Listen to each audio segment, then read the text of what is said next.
Do you feel like your business is running your life instead of the other way around? I'm Roy Castleman. I built multiple seven-figure companies, worked across continents, and coached high-performing entrepreneurs. But I've also been completely burnt out. At one point, I was barely seeing my daughter, drowning in stress, and one step away from walking away from it all. That's when I made a decision to build a business and a life that works for me. The journey became Elevate 360, a system to help business owners reclaim their time, find their energy again, and get back in control without sacrificing growth. And this podcast, Power Movers, is where I share real stories behind that shift. Each week, you'll hear from entrepreneurs, founders, and leaders who've walked through the fire and come out the other side with clarity, courage, and a system that works. If you're ready to build a business that gives you more life instead of taking it away, you're in the right place. Today, I'm joined by David. David, I love your first line about learning about yourself through dancing. So welcome to the podcast. Perhaps you could give us a little introduction about yourself and what inspires you. Great to be here, Roy. Thanks for having me. Hey, everybody, David Schafran. I guess you can call me a serial entrepreneur. I sometimes think of myself just as a creative person who likes to make things that matter to me and done a bunch of things over the years. Early, when it was my mid 20s, I started a company out of MIT that was a smartphone powered eye test, high profile project, helped a lot of people. Part of the story, which I'm sure we'll go more into, is I was working passionately and hard on that, but I didn't find ways for me to feel good for myself. And that led me to dance salsa in Colombia. And that led to starting a company called Somoloco, which is what I spend my time on right now in giving people this profound dance experience. So that's probably what we're going to jump into now. And of course, there was other things along the way as well. So we can certainly chat about that. Yeah, I'm here in Seattle at the moment, and as my birthday present, my partner got us the salsa lessons. Oh, cool. Yeah, I have two left feet, but it's really interesting to realize that's only a state of mind. Exactly. You can learn and you start the journey of mastery being a beginner, and you have to learn to do that. Digging into your past, digging into that first entrepreneurial journey that you went on, were you doing anything before that? What was the point where you said, you know what, I'm not made for this corporate life. I want the freedom. I want my own choices. Yeah, I think I always had the mentality that I'm just going to do things that are interesting to me and that matter to me. Is probably a lot of reasons why I had that mentality. I had a pretty interesting, impactful coming of age story, like through a rite of passage, going to camp, summer camp, and doing this big canoe trip. Okay. I'll try to do the TLDR here because it's a great story. Basically, I went to summer camp for 2 months every summer from age 9 to 14. And my final summer there, we finally got privileges at this camp to go to the cantina once a week where you get root beer and ice cream and do socials with the girls who are on the other side of the lake once a week. And also do this massive trip called Saranac where you would go on a canoe and go from lake to lake over a period of a week. And it's a amazing journey that the whole camp does when they reach a certain age. So it's around like 13, 14. Yeah. And basically, like that is something that everyone's scared about, and all the kids scare you about before you do it. I was pretty amped up to do my best and not be the worst on the trip. We heard stories of guys, not many, but like huge lacrosse players who take this canoe on their back between lakes and do a portage, which is when you transport on land your canoe. And two-person canoes, these were big aluminum canoes. I was a late bloomer, not a big guy yet. So at the time, I was like, wow, that's pretty cool. This guy portaged it by himself. And so we got to the first portage. And when we first started the trip, got on the lake, me and my buddy Amos, I was in the front, in the bow, he was in the stern. We were in the front. We get to the first portage. I was like, let me just try this. And I put the canoe on my back. I was like, I think I got this. And I was able to solo it the whole way. And I was like, wow, that was cool. Maybe try it again next time. Did it again, kept on doing it. And on the hardest portages that people make you scared about, one was called Backbreaker, which is like a mile and a half uphill. I remember like experiencing the physical pain of doing it, but being like, I'm just gonna keep on going. When I was able to do that, I don't think I was even 14 yet. I had this really clear hit that, wow, this is so empowering that if I just decide to do something, I can do anything. And then I also thought, I'm just a regular person. If I can do this, everyone can do this. Wouldn't it be amazing if everyone felt this way? That's what occurred to me as a 13-year-old. Can't explain why. So, What a journey to take into life, right? yeah, it was a profound lesson. It was also a big part of my identity from that point forward. I got the leader on the trip called me Mr. Hard, and I won the best camper on that trip. It was a big deal for me. From then on, I was just like, yeah, I'm going to do what I want to do. There was a part that was a little bit like, I'm going to go party, I'm going to go to this, I don't care. But then when I became more empathetic and engaged with the world, particularly in college, I was like, the way that we've developed the West is very much about, hey, this is some really cool land. Why don't we just take it? Hey, there's people here. We don't really care about them. Let's just do what we want for ourselves, right? Yeah. I don't experience the world that way. I experience the world that we're part of something together. Like we're part of something. I do experience that we're in the oneness. I've always felt that way. It's not an intellectual thing, it's just a feeling. And I wanted to do something to create a world that was aligned with this empowerment and feeling part of something. That desire, that intrigue, that want to create a world that way was what led me to be an entrepreneur. How am I going to do that? I'm not going to work for a company. That's insane. I never thought of myself as a business person. I'm a creative person. I like making things. I don't need business. But I saw how business drove the world. So I was like, great. Is there a way to use the market and technology and innovation to help people? There is. Or at least there's ideas and some books saying that you can do that. I was like, great, let me go follow that. And that's what started my journey from college to starting my first company. I started my first company when I was like 25, 26. Took me like 3, 4 years to start the first company. Up until that point, I was exploring, learning, doing internships and fellowships and hustling and defining what I believed and what I wanted to work on before I found something that would resonate with, which ended up being a point of care diagnostic on a smartphone. I landed at that in 2009 and decided that's what I wanted. And then I found the research and then I started the company. I love that creativity piece. I've never been an artist. I've never considered myself creative. This journey of entrepreneurship for me has been so informative, and there's so many things I've learned. And in the last few years, I've realized that I actually am creative, but I'm creative in my way through my companies, through the way I communicate with people, through what I bring to the party. And that creativity is a deep part of me now. I love this thought that I think all entrepreneurs are inherently creative. You don't need to be an artist to be creative. You can be creative in your own way. I want to talk about your passion. I have had some really deep and dark moments where I pushed myself too hard. I got to burn out. I didn't know the things I didn't know. Through the lessons that I've learned, the one big one that I've learned is that I have to look after myself first. From there, I can then go out and do the things that I love. So, talk to me about that and your journey. Totally. Yeah, that was really my story when I started my first company. I was so external focused. I was wanting to help the world use technology and uplift people to have better healthcare that is accessible and affordable and quality. And I cared about that. I believed in that. And yet I didn't fully prioritize myself. So I think you could think about relationship in concentric circles. So in the middle, it's you. You could even say you and a higher power if you want to, but something of that vein.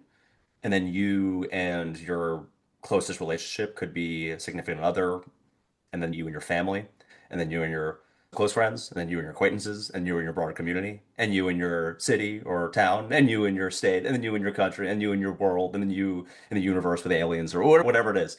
So I think you can focus on any one of those rungs, all equivalent and in parallel, more in just you and yourself, just everybody else. I think I was very focused on me and my spiritual calling of what I wanted to be contributing in this world and what I was doing, as well as the external world, like everybody. What I was less focused on was me and my personal needs outside of this kind of burning spiritual passion thing, and certainly was not as focused on relationship.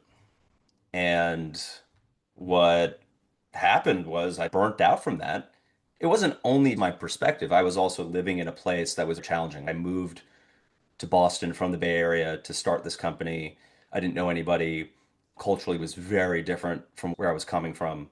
The Bay Area in 2010, 2011, it's a very different vibe than MIT and Boston at the same time. I found the Bay Area to be very communal and spiritual and creative and supportive and open. And my experience in Boston was not that. So there was external factors that impacted my experience. But basically, doing that for years made me feel pretty lonely and disconnected and stressed all the time and didn't feel like I had any outlets or support. It was just rough personally. And it wasn't until dancing salsa once, frankly, that I was like, oh, this makes me feel good. Holy cow, what is this? And just a friend said, hey, why don't you come out and dance salsa? I was like, okay, let's do it. Why not? I was like, oh my God, this is so joyous, so flavorful, so fun, so affectionate. This is what I've been wanting to feel, but I feel like I haven't had the outlets for it. I'm going to remember this. And then a few months later, it was time for me to step away from the company, and I had a breakup, and I turned 30 in the same week. I was like, all right, I feel like shit. I don't feel good.